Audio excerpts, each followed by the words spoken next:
Unfortunately, I don't think, from what I gather from Michelle, that you were quite in time today in getting your application in to speak.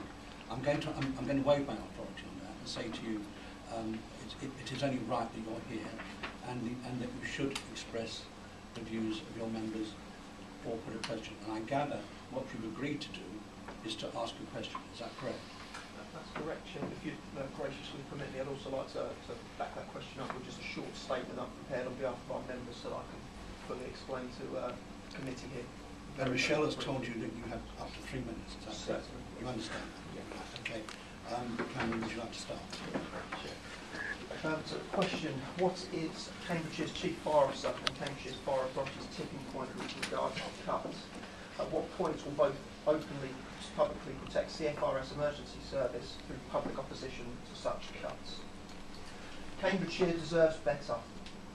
Despite being one of the poorest funded brigades in the entire country per head of capita, over the last round of cuts it suffered proportionally the largest cuts in the entire country. And from the last figures that I've seen, I believe Cambridgeshire also suffers from one of the slowest attendance times in the country.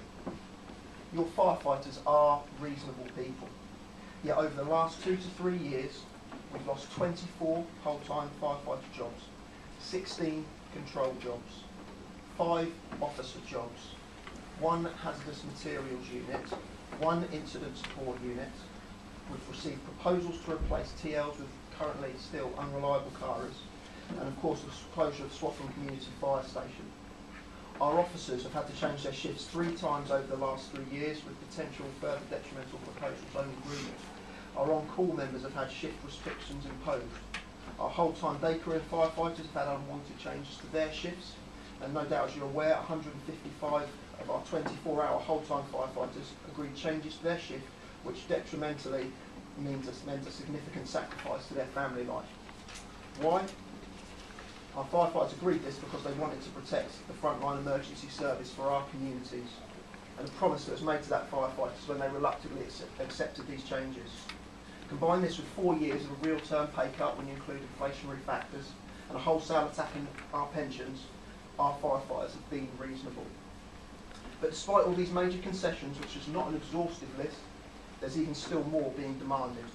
Just weeks after starting the 5-watch system, proposals to downgrade Huntingdon's rescue vehicle were issued to firefighters, the very vehicle they are assured would be protected through their acceptance of the shift change. Proposals would require a change to the very collective agreement that we've only just mutually signed up between firefighters and this fire authority. Proposals would see the downgrading of a specialist rescue vehicle that attends various types of incidents, of which a prime example would be the widespread flooding that we've seen devastate across Britain over the last few months.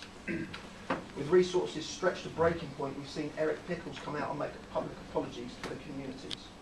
The firefighters are reasonable, but we will not compromise a frontline position by which we are having to apologise to the Cambridgeshire families because frontline vehicles were cut. A primary driver for this change is to put a plaster over the failure of the RDS improvement project. After years of work, it's failed in its objective as it's only delivered a net increase of 1 firefighter this year due to such vast resignation rates. So what we say is, scrap the plasters. Let's consult and negotiate and work together.